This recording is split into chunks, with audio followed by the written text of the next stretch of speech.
한 주간 잘 지내셨습니까? 네, 별일 없이 한 주간을 보내신 분도 계시고 또 한 주간 속에서 정말 몇십 년을 사는 것과 같은 하루하루를 보내신 분도 계셨을 겁니다.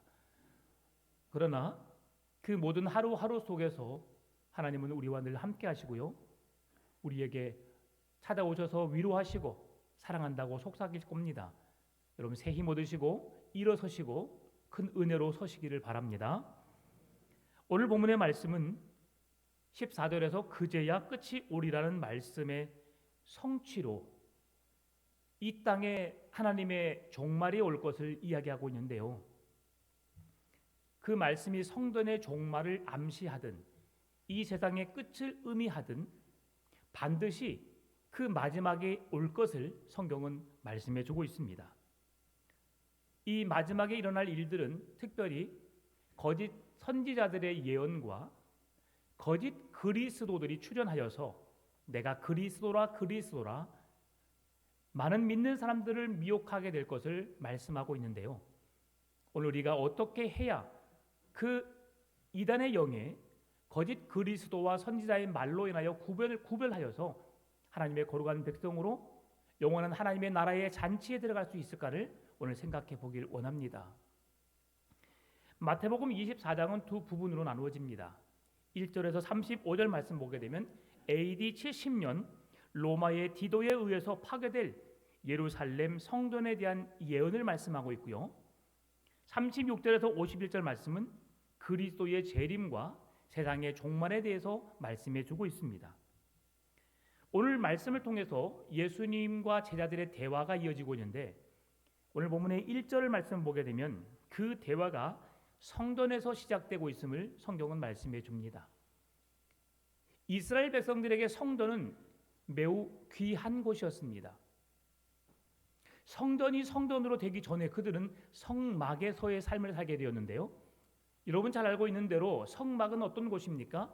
성막은 하나님이 인간을 만나기 위해 찾아오신 곳입니다. 우리의 예배를 통해서 하나님이 영광 받으시길 원하시고 죽어 마땅할 우리 죄인들을 구원해내시고 건져내시고 사랑해 주신 곳이 성막이었습니다. 동물의 피의 제사를 드림으로 우리의 죄가 용서받게 되고 죽어야 할 우리의 죄가 용서받음으로 구원을 얻게 되는 그 은혜를 누렸던 곳이 성막입니다. 그 성막이 신약의 시대로 와서 성전으로 바뀌게 되었고요. 성전에 하나님이 임재하시고 그들을 찾아오신 영광이 성전에 임하게 되었습니다. 그런데 오늘 성경에서 예수님은 그들이 그렇게 중요하게 여겼던 하나님이 찾아오셨고 만나주셨던 예배의 장소인 성전이 파괴될 것을 말씀하는 겁니다. 그러니까 백성들이 제자들이 그 성전이 파괴된다는 소리를 듣고 어찌 이런 일이 있을 것인가? 지금 주님 말씀하신 것이 무슨 말씀입니까? 예수님께 묻는 거죠. 예루살렘 성전이 파괴되고 예수님의 재림이 이 땅에 임하게 되고 세상의 종말이 임하게 될 것을 그래서 예수님께 묻는 거죠. 그들이 바라봤던 성전, 예루살렘 성전, 그것은 헤롯 성전인데요. 헤롯 성전은 45년 동안 건축되어졌습니다. 그리고 그 건축된 성전을 보수하는 시간만 해도 40년의 시간이 걸리게 되었는데요. 합의 85년의 시간 동안 성전이 건축되어졌기 때문에 얼마나 귀하겠습니까? 여러분 생각해 보십시오. 이 교회 건물이 지어지기 전 26년 전에 여러분 주월동에서 풍암동으로 오는 그 과정을 한번 생각해 보십시다. 그때 함께 있었던 아니면 꼭 이 교회는 아니지라도 여러분 교회를 건축했을 때 그 현장에 있었더라면 그 교회가 세워지는 모습을 보면서 얼마나 많이 설레었습니까? 우리가 함께 예배할 성전이 지어진다. 그 성전을 짓기 위해서 우리가 땀을 흘리고 수고하고 작은 물질로부터 큰 물질까지 함께 헌신하여서 교회를 지어가는 그 설레임, 기대하는 마음, 그리고 그 성전이 완공되어졌을 때 드렸던 첫 기쁨, 구원의 감격 매우 컸지요. 예수님의 제자들에게도 성전이 주는 은혜가 무엇인지를 그들은 알고 있었습니다. 그래서 그 성전이 주는 은혜를 알았기에 예수님께서 그 예루살렘 성전이 무너질 것이라고 말씀하신 것에 대해서 그들은 매우 불편해하게 생각했습니다. 왜 그렇습니까? 그들에게 주어지는 성전은 여호와의 영광이 임재하는 곳이었습니다. 그러면 성전이 파괴된다고 하는 말은 여호와의 영광이 떠난다는 것을 우리에게 말씀해 주고 있는 거죠. 또한 이스라엘의 하나님의 영이 곧 떠나게 되고 그들의 종말을 맞이함으로 하나님으로부터 함께했던 믿음을 지켜냈던 그들은 여호와의 구원에 참여할 수 있지만 믿음으로 깨어있지 못하고 준비되지 못한 사람들은 그 여호와의 구원으로부터 건짐을 받을 수 없음을 의미하기 때문이죠. 그래서 그들에게 임하는 성전에 대한 의미, 예수님께서 이 성전이 반드시 무너지는데 돌 위에 돌이 하나가 더 겹치지 않을 정도로 완전하게 성전이 무너질 것을 말씀해 주는 거죠. 그것은 무슨 말씀입니까? 반드시 이 땅에 종말이 올 것을 말씀하신 거라 할 수 있습니다. 그래서 오늘 15절 말씀 보게 되면 그러므로 너희가 선지자 다니엘이 말한 바 멸망에 가증한 것이 거룩한 곳에 선 것을 보거든 읽는 자는 깨달을진저라고 말씀합니다. 이 말씀은 하나님의 거룩한 성전이 더럽혀지게 되고 그리함으로 결국 무너질 수밖에 없는 것을 말씀해 주는데요. 멸망에 가증한 것이 거룩한 곳에 선다는 말씀은 무슨 말씀일까요? 교회는 거룩한 곳입니다. 거룩하신 하나님이 찾아오시는 곳, 거룩하신 하나님이 임재하시는 곳, 거룩하신 하나님이 이 모임을 통해 교회를 통해 영광 받으시는 곳이 교회입니다. 그런데 그 교회가 오늘 거룩한 곳에 멸망한 가증한 것이 설 것이다라고 하는 것을 말씀하는데요. 그 당시의 성전이 어떠했는지를 보여주는 말씀입니다. 로마가 당시 이스라엘을 지배했고요. 전 세계를 지배했던 시대였습니다. 그래서 로마가 얼마나 끔찍한 일을 행했는지를 알 수 있는데요. 당시 로마 역사가 타키투스는 이렇게 말했습니다. 로마를 향하여서 세계 도처로부터 온갖 잔악하고 추악한 것들이 흘러 들어오고 그런 것들이 환영받는 곳, 이것을 로마라고 했습니다. 그러면 로마가 지배하고 로마가 다스렸던 시대의 성전은 어떤 모습이었을까? 로마가 다스리기 전에도 그런 성전의 추악한 모습은 있었습니다. 정적으로 문란하고 그 안에 예수님이 오셔서 성전을 정화했던 모습을 보실 수 있죠. 성전에서 매매가 이루어지고 불법이 이루어지고 연약한 자들이 계속해서 연약한 상황에 이르게 되는 우상 숭배가 펼쳐지게 되고 인신제사가 드려지게 되고 의식적으로 부정한 동물을 먹게 되고 흠 없는 제물이 아닌 흠 있는 제물을 드리게 되고 예배를 핑계로 음행이 성전 안에서 버젓이 이루어지고 있는 모습을 말하고 있는 겁니다. 왜 하나님이 지금 우리 눈에 보여지는 성전을 폐하시는가? 그것은 그 성전이 성전으로서의 구실을 하지 못함을 보고 주님께서 그렇게 행하시고 있는 거죠. 그래서 우리는 마지막 때에 우리가 어떻게 해야 할까? 오늘 우리에게 예루살렘의 성전이 무너지게 되는 것을 말씀하는데요. 이것은 우리의 마음의 성전이 무너지는 것도 같이 이야기하고 있습니다. 여러분의 마음은 성령님이 내주에 계시는 성전입니다. 여러분의 마음을 세상에 빼앗겨서는 안 됩니다. 세상의 정욕적인 것에 취해서도 안 됩니다. 성경은 술 취하지 말라, 방탕하지 말라, 성령의 충만함을 받으라고 말씀합니다. 우리 안에 찾아오신 성령으로 말미암아 우리는 기뻐하고 즐거워하고 감사해야 하는데요. 내 안에 계신 성령님이 근심하지 않도록 내 마음 가운데 떠나지 않도록 우리가 깨어 있어야 한다는 것이죠. 그럴 때에 우리는 주의 은혜의 해에 주의 구원의 은혜를 누릴 수 있음을 말씀해 주는 겁니다. 그렇다면 이 마지막의 종말의 때에 우리가 건진받을 수 있는 이유는 뭘까요? 어떻게 마지막을 준비해야 할까요? 오늘 본문의 16절에서 20절은 이렇게 말합니다. 그때에 유대에 있는 자들은 산으로 도망할지어다. 지붕 위에 있는 자는 집 안에 있는 물건을 가지러 내려가지 말며 밭에 있는 자는 겉옷을 가지러 뒤로 돌이키지 말지어다. 그 날에는 아이벤 자들과 젖먹이는 자들에게 화가 있으리로다. 너희가 도망하는 일이 겨울에나 안식일이 되지 않도록 기도하라라고 말씀합니다. 마지막 주님이 이 땅에 임하시는 그 날, 주님의 재림이 있을 그때 우리가 어떻게 준비해야 하는 것인지 말씀해 주는데요. 여러분, 유대인들에게 있어서 산은 매우 거룩한 곳이었습니다. 산을 통해서 하나님이 그들을 보호하시고 인도하시고 함께 하신다는 상징적인 의미가 산에 있었습니다. 그 예로 이스라엘의 지도자 모세가 시내산에 가서 하나님의 영광을 보게 되었지요.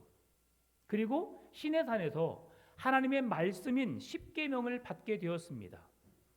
신약시대의 예수님께서도 마태복음 5장, 6장, 7장에 산에 올라가셔서 수많은 무리들에게 산상설교를 하셨는데요. 산이라고 하는 것은 그들에게 있어 상징적인 의미로 하나님의 인도와 보호하심과 함께하심의 은혜, 하나님이 그들을 만나주시고 그들을 안전하게 지켜주시는 장소로 산을 이야기하고 있습니다. 그래서 마지막 심판의 날이 재앙이 오게 되면 어디로 도망가라고요? 어디로 피하라고요? 산으로 피하라고 말하는 것이죠. 그 말씀은 여호와의 은혜가 있는 곳으로 피하라고 말씀하는 겁니다. 이어지는 유대인들의 지붕은 사실 지붕이 평평하였습니다. 그래서 지붕에서 사람들이 함께 그곳에서 차를 마시고 하나님의 말씀을 묵상하고 서로 삶을 나누는 그런 자리로 함께 했습니다. 그런데 고대 그 유물을 발굴하는 고고학자들에 의하면 이스라엘의 가옥의 구조는 옥상에가 샤워 시설이 있었다고 합니다. 오늘날 우리처럼 목욕탕이나 어떤 화장실이 문으로 닫혀 있는 곳이 아니라 개방되어 있는 곳이었습니다. 그래서 그들은 옥상에서 누구나 다 샤워를 할 수밖에 없는 그런 상황이었는데요. 우리가 잘 알고 있는 대로 다윗이 우리아의 아내 밧세바를 범할 수밖에 없었던 이유를 말해주는 겁니다. 다윗의 성전은 그 성벽 위에 있었고 그 밑에 중심에 사람들이 살고 있었기 때문에 다윗 성전에서 내려다보는 그 광경을 언제든지 볼 수 있었던 것이죠. 그래서 그들은 이제 그러한 가옥 구조를 갖고 있었는데 성경에서 그런 재앙을 만나게 되면 마지막 종말의 때가 되면 다시 내 겉옷을 놓고 왔다고 해서 그 겉옷을 가지러 집으로 가지 말 것을 말씀합니다. 여러분 한번 생각해 보십시다. 여러분의 그 지붕에 옥상에 가면 여러분 뭐가 있습니까? 우리 옥상에 없는데요, 그렇죠? 예, 아파트 옥상에 가 보십시오. 뭐가 있습니까? 아무것도 없습니다. 그렇죠? 여러분 주택에 사신다면 주택의 옥상에 뭐가 있습니까? 조금씩 갖고 놓은 텃밭이나 여러분이 좀 애지중지 살짝 보관해 놓을 수 있는 것 있겠지요. 그거 외에는 없습니다. 여러분 중요한 것이 다 어디에 있어요? 네, 집에 없나 봅니다. 네, 집에 있습니다. 네, 저도 예전에 집에 농 속에 깊숙이 우리 아들 하명이의 돌반지를 속에 넣어놨었어요. 네, 도둑님께서 다 가져가셨지만 3박 4일 동안 열심히 집을 털었습니다. 그래서 끔찍한 광경을 제가 봤죠. 집에 좋은 것이 다 있습니다. 무엇을 말합니까? 마지막 때가 되면 내 마음이 세상의 것에 관심을 갖고 그곳에 마음을 쏟게 되면 여호와의 구원을 잃어버릴 수 있음을 말씀해 주는 겁니다. 그래서 집으로 돌아가지 말 것을 말씀하는 거죠. 밭에서 일을 하다가 겉옷을 집에 두고 오고 그 당시에 속옷을 입고 겉옷 그 잠바를 벗어놓고 가는데 겉옷을 가지러 가지 말라고 말씀하는 이유도 그것입니다. 내가 사랑하는 것이 무엇인가? 내 생명을 지켜내기 위해서 그렇게 힘쓰라고 말씀하는 겁니다.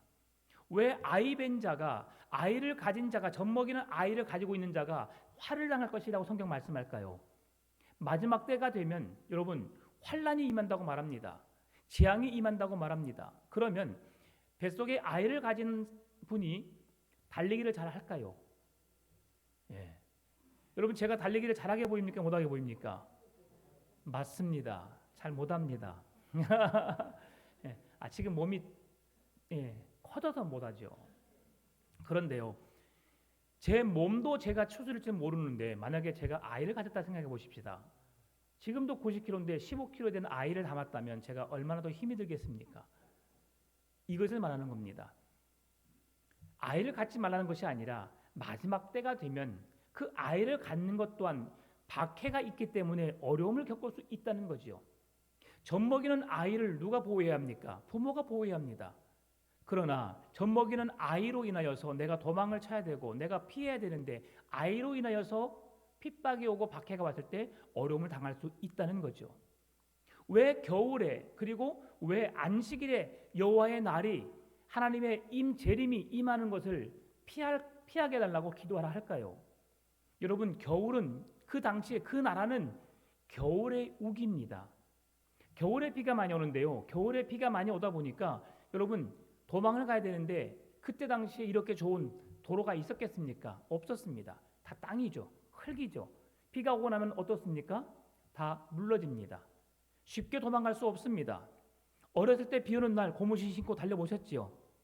어떻습니까? 달리면 넘어지고 고무신 벗겨지고 그러면 결국 어떻게 합니까? 고무신 양손에 들고 뛰지 않습니까? 그래도 미끄러집니다.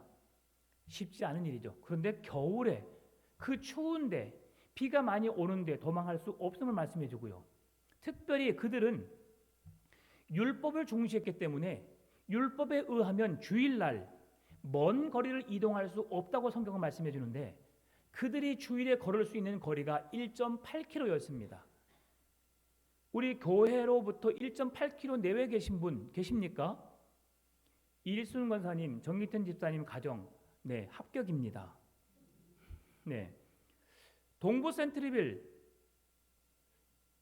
900m 될까요? 네, 거기도 합격입니다. 동부까지는 괜찮네요. 네, 풍암동에 사시는 분 합격입니다.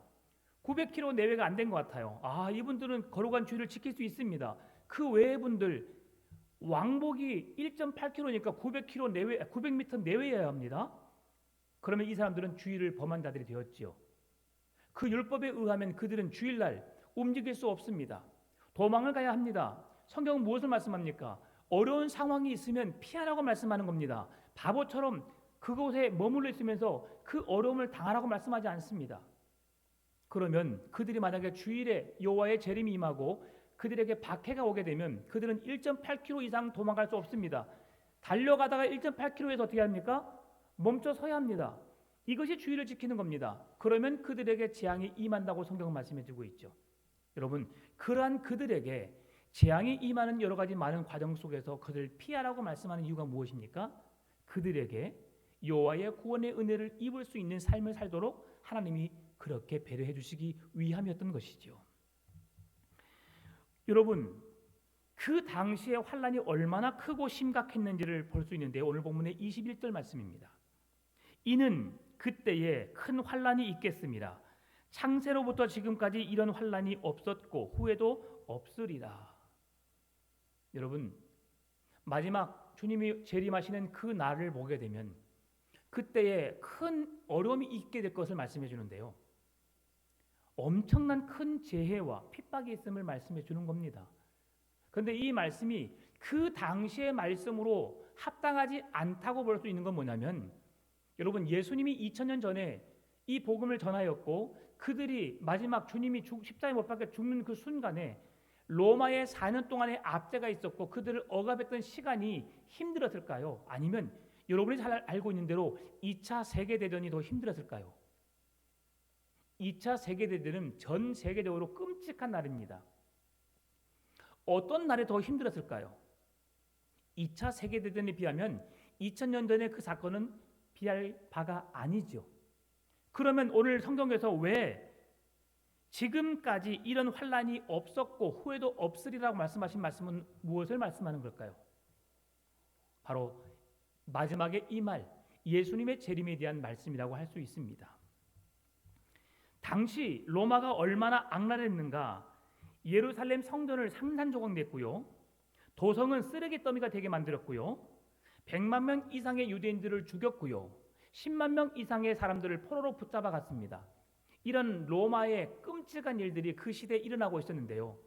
그 상황보다 2차 세계대전은 더 끔찍합니다. 지금도 러시아가 우크라이나를 그냥 막 폭격을 지금 멈춰 있지만 처음에 얼마나 끔찍했습니까? 가만히 있는데 미사일이 날아옵니다. 여러분, 탱크를 밀고 와서 무자비하게 그냥 사람들을 죽여버립니다. 얼마나 큰 대학살입니까? 여러분, 이러한 일이 만약에 우리에게 일어난다면 얼마나 끔찍하겠습니까?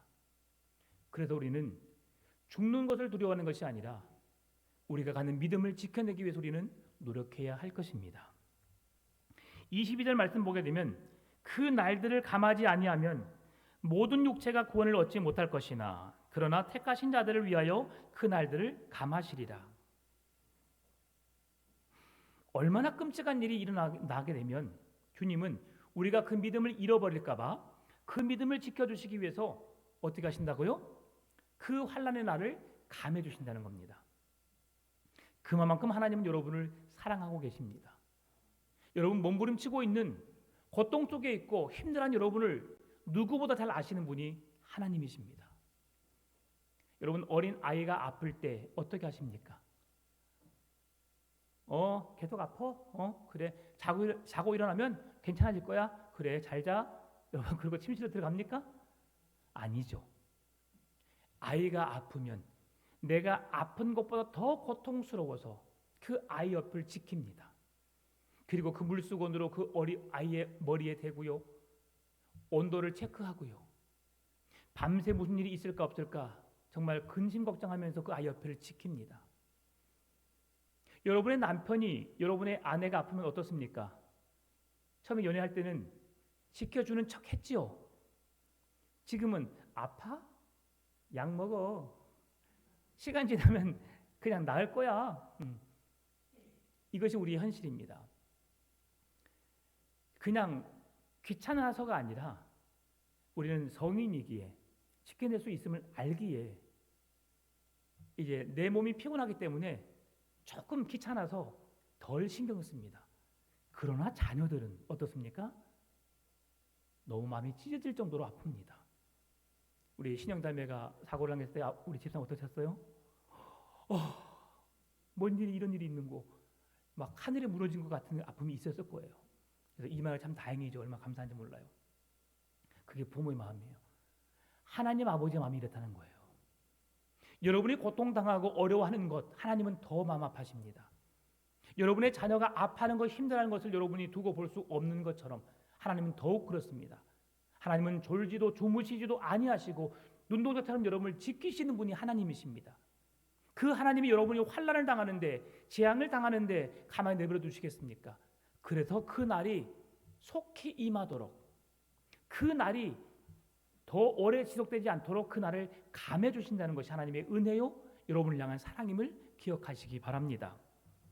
그러면 환난이 임하고 예수 그리스도의 종말이 임하게 되면 이 마지막 세상의 종말이 임하게 되면 어떤 일이 일어나게 될까?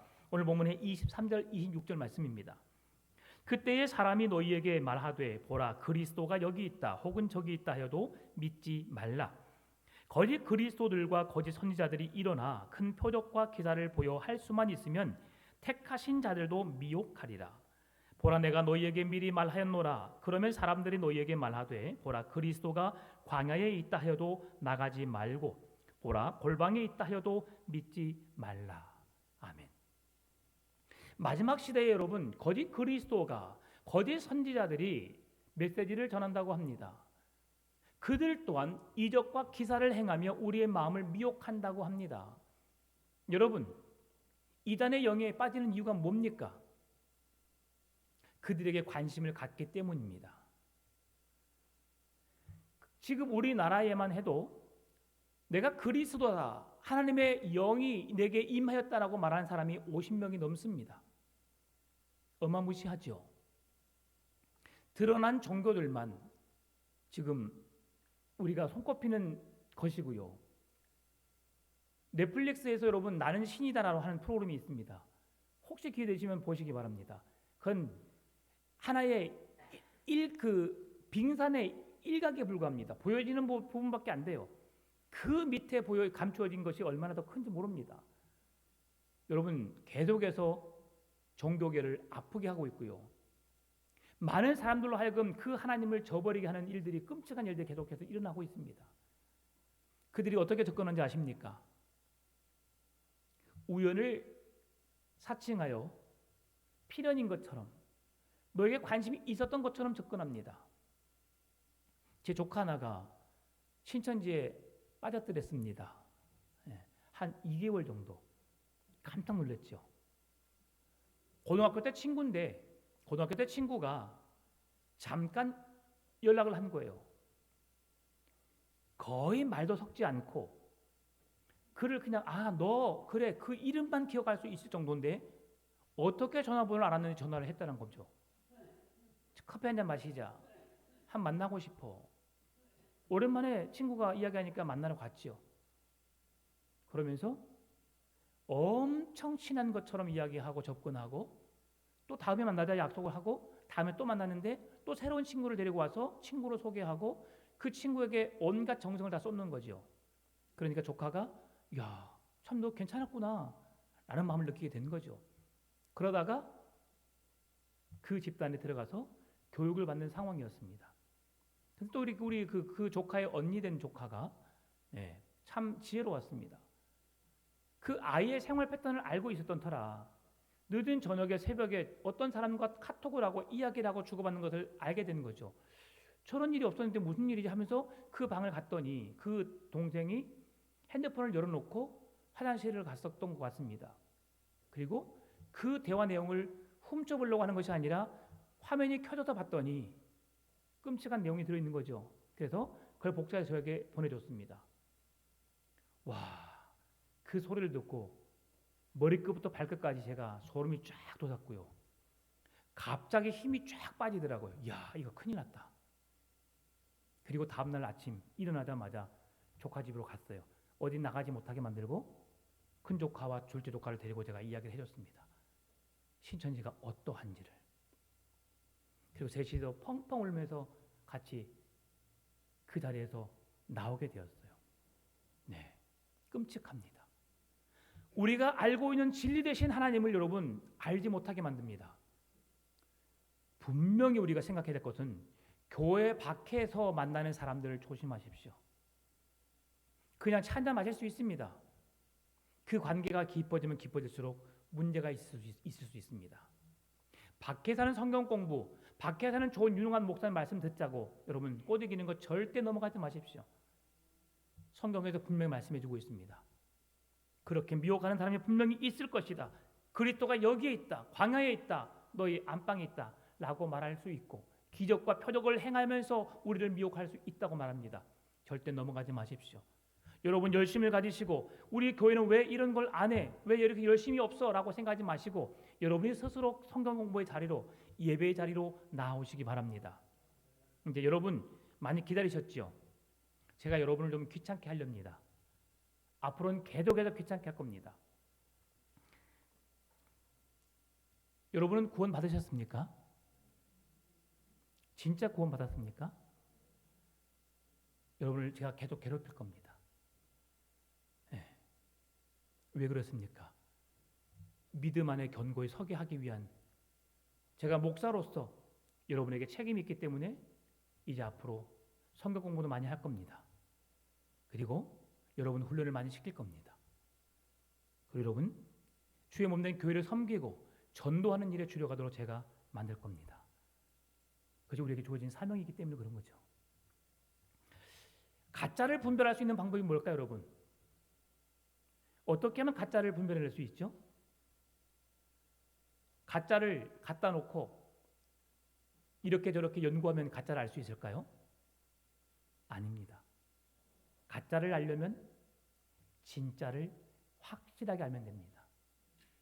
은행의 직원들이 다 그렇다는 건 아니지만 특별히 이게 위조지폐인지를 구분하기 위해서 검사하는 그 사람들이 있는데요. 그 은행 직원들이 위조지폐를 검사하기 위해서 그들은 세계 각국에 있는 모든 진짜 지폐를 가지고 한 번, 10번, 100번, 1000번, 10,000번, 100,000번 계속해서 만져보고 관찰하고 한다고 합니다. 진짜를 바르게 알 때의 가짜를 그들은 순간에 찾아낼 수 있다는 거죠. 돈을 넘기면서도 넘기는 동안 가짜가 들어있으면 그걸 바로 찾아낸다고 합니다. 도가 텄죠? 어떻게 알 수 있어요? 진짜를 알면. 여러분이 진짜이신 예수 그리스도를 만나면, 참 진리요, 참 복음이신 예수님을 제대로 여러분 안다면 절대 이단의 영에 넘어갈 수 없습니다. 믿으십니까?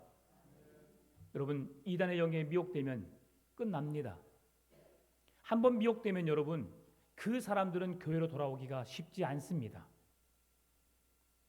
우리가 잘 알고 있는 신천지만 해도 기독교에 있는 모든 목사들을 개목사라고 부릅니다. 그리고 그들이 선포하는 말씀을 개소리라고 듣습니다.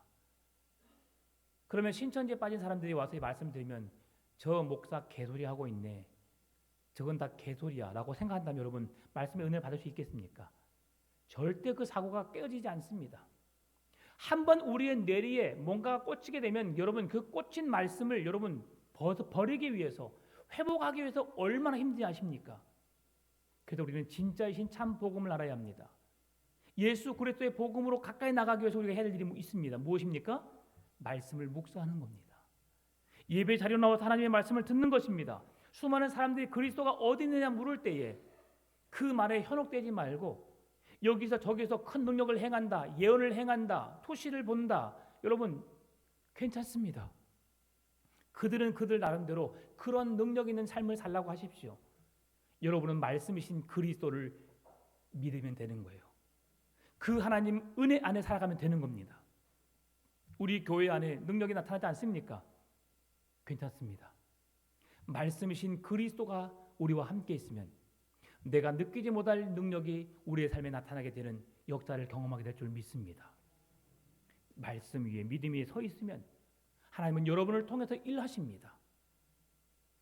그 권세는 누구에게나 나타날 수 있습니다. 그 권세는 우리 모두가 볼 수 있습니다. 주 예수 그리스도를 믿으면입니다. 믿는 자들에게 능치 못하심이 없느니라. 예수 그리스도가 능력이기 때문이죠. 이 세상에서 가장 쉬운 게 있습니다. 그것은 예수님을 믿는 겁니다.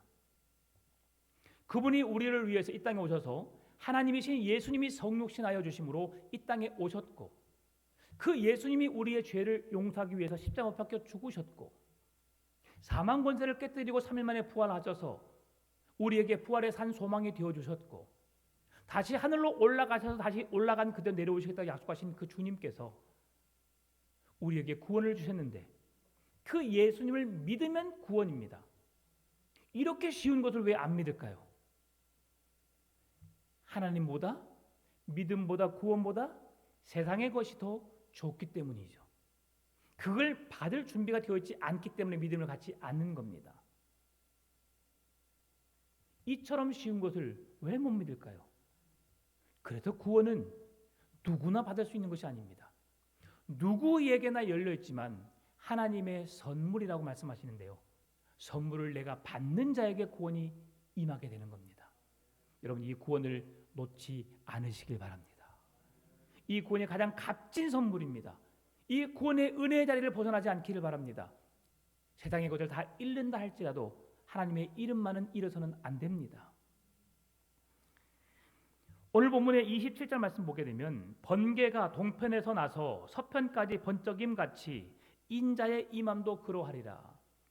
이 땅에 예수 그리스도가 재림하시는 것을 말씀해 주시는데요, 동이 서에서 번쩍인 번개와 같이 임한다라고 말씀합니다. 계시록 16장 15절 말씀 보면, 보라 내가 도둑같이 오리니 누구든지 깨어 자기 옷을 지켜 벌거벗고 다니지 아니하며 자기의 부끄러움을 보이지 아니하는 자는 복이 있도다라고 말합니다. 여러분, 도둑이 여러분에게 연락하고 가시는 거 보셨습니까? 내일 문 잘 잠그고 계세요, 제가 내일 방문하겠습니다 라고 하신 도둑 있으면 다 경찰에 검거되겠죠. 그런 도둑은 없습니다. 여러분의 일상을 늘 감시합니다. 그리고 여러분이 주기적으로 비우는 시간을 딱 틈타서 그 시간에 잠깐 들었다 나옵니다. 들어왔다 간지도 모르게. 나중에 내가 뭔가를 쓰려고 보니까 없어졌어요. 그때 느끼게 되는 경우도 많이 있습니다. 저희 집에는 초짜 도둑, 온 집안을 난리를 만들어놨어요. 그렇게 끔찍한 광경 처음 봤습니다. 우리 안에 겁먹어서 한 달 동안 그 집을 못 들어갔어요. 농에는 모든 이불, 옷, 책꽂이는 책 다 바닥으로 내려놓고 신발 자국, 흙먼지 다 뭐 있으면서 그렇게 해놨더라고요. 저도 끔찍했습니다. 이걸 꼭 제가 말하려고 하는 것이 아니라 여러분, 주의 날이 도적같이 임한다고 말씀합니다. 깨어있지 않으면, 준비하지 않으면 번개가 팡팡 칩니다. 여러분, 번개 칠 때 여러분 뭔가 할 수 있어 없어요? 순식간입니다. 쾅쾅쾅쾅 하면 어이 깜짝이야. 순식간에 지나갑니다. 중요한 것은 오늘 깨어 있어야 합니다. 오늘 준비되어 있어야 합니다. 지금 이 시간입니다. 지금 이 시간 깨어있지 않으면 내일이라는 시간 우리에게 있을 수 없습니다. 오늘을 준비하지 않으면, 오늘 깨어있지 않으면 우리는 구원의 은혜에 동참할 수 없습니다. 먼 미래에 나중에 하면 되겠지. 천만의 말씀이죠.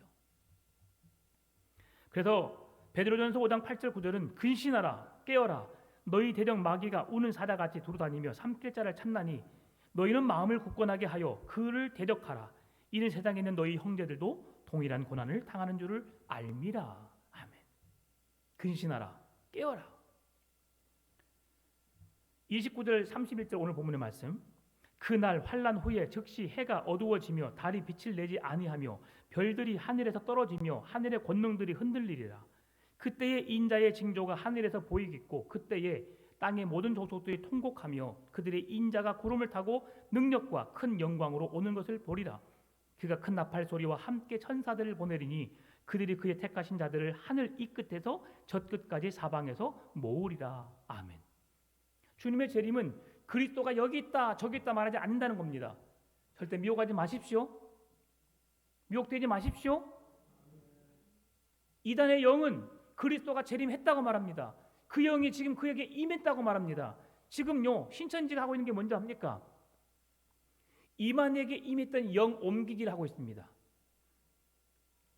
죽기 전에 그가 죽으면 신천지를 떠난 사람이 많기 때문에 이제는 그 영이 옮겨서 다른 영에게 옮겨기기 작전을 하고 있어요. 그게 그들의 모습입니다. 하나님의 교회 안상홍 죽었잖아요. 그 영이 누구에게 임했습니까? 그의 부인 장길자입니까? 강길자입니까? 장길자에게 옮겼습니다. 그리고 그들은 이제 하나님을 어머니라고 말합니다. 어머니 교회라고 말하죠. 자기들 마음대로 이단들은 바꿔갑니다. 그러니 우리가 당해낼 수가 없어요. 그러나 그들을 신경 쓰지 마세요. 너들 마음대로 해라. 우리는 진리이신 참 구원을 주신 하나님만 믿겠다. 그렇게 믿으시면 되는 겁니다. 말씀을 마무리합니다. 오늘 우리 주님은 우리에게 반드시 임하십니다. 그리고 예수 그리스도의 재림을 통해서 우리는 반드시 구원을 얻을 것입니다. 왜냐하면 하나님의 말씀은 진리이고 1.1획도 틀리지 않기 때문입니다. 오늘 본문의 35절 말씀 같이 읽어볼까요? 내가 진실로 너희에게 말하노니 이 세대가 지나가기 전에 이 일이 다 일어나리라. 천지는 없어질지언정 내 말은 없어지지 아니하리라. 아멘. 주의 말씀을 믿으시기 바랍니다. 그리스도의 날이 분명히 임합니다. 신랑을 맞이할 신부처럼 깨어서 기도함으로 주의 말씀 앞에 서서 신랑 되신 예수님을 맞이하는 자가 하나님의 나라에 들어갈 수 있습니다. 오늘 우리가 깨어 있어야 합니다. 신랑 되신 주님을 맞을 준비를 하셔야 합니다. 도둑처럼 임하는 자들은 도둑이 언제 올지 모르기 때문에 하나님을 믿지 않는 자들에게는 주님이 도둑처럼 올 수 있겠지만 우리는 날마다 삶을 통해서 그 주님을 경험하고 날마다의 임재 속에서 하나님을 만났기 때문에 우리는 친숙합니다. 언제 주님 오신다 할지라도 그 주님에게 오셔서 구원을 선물해 주실 그 주님과 함께 행복한 동행의 삶을 사시기를 바랍니다. 힘들고 어렵지만 여러분에게 베푸신 구원의 은혜를 잃지 마시고 가장 좋은 믿음으로 오늘도 그 믿음을 유지하기 위해서 최선의 삶을 사시고 그 믿음으로 하나님의 기쁨이 되고 하나님의 영광을 드러낼 수 있는 복된 삶으로 우리에게 주신 구원을 잃지 않고 감사함으로 그 은혜 속에 살아가는 여러분 되시기를 주님의 이름으로 축원합니다.